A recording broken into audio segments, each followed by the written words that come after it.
my loss that I had was when my mom died. And she died a year and a half ago. Almost. It'll be a year and a half on Monday.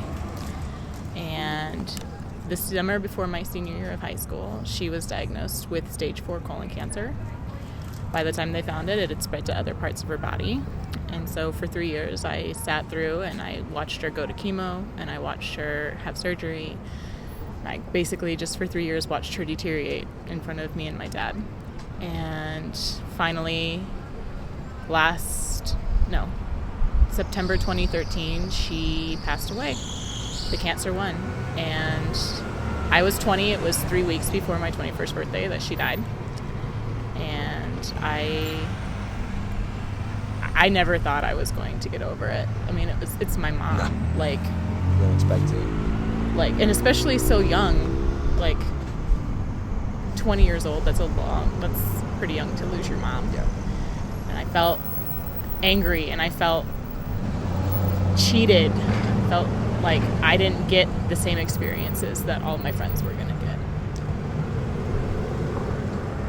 get. And the next week went by, and then 2 weeks, and then a month, and then 3 months, and it just felt like it felt like no time had passed at all, but yet it had been forever. There was like no sense of time at all. And it was really difficult. And eventually you do your best to make it through, because I know, for a long time coming, because we knew about the cancer, my mom was like, for a long time, after I'm gone, I don't want you to sit and sulk. I want you to go out and I want you to live your life.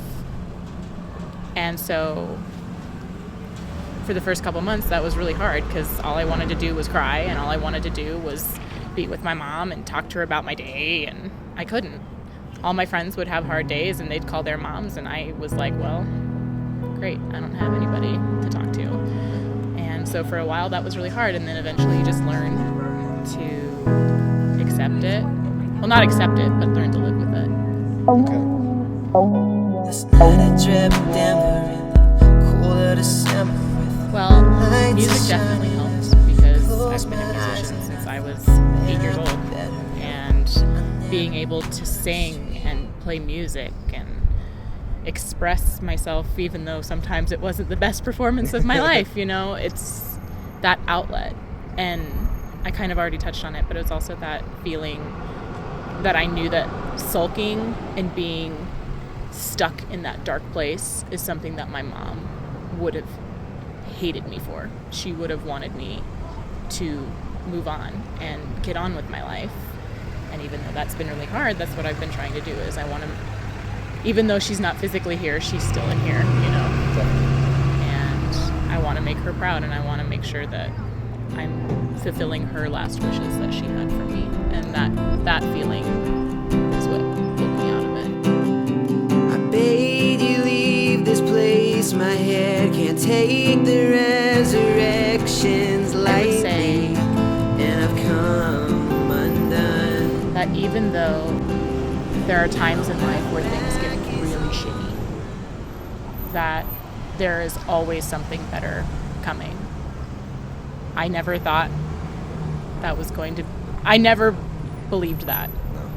You always hear people say, oh, it'll get better, to the point where you're sick of hearing it and you're just like, shut up, I don't want to hear you talk about it anymore. But after this experience, it's true. Like, I never thought I was going to get through it, and I've learned to live with it, and it gets a little bit easier every day.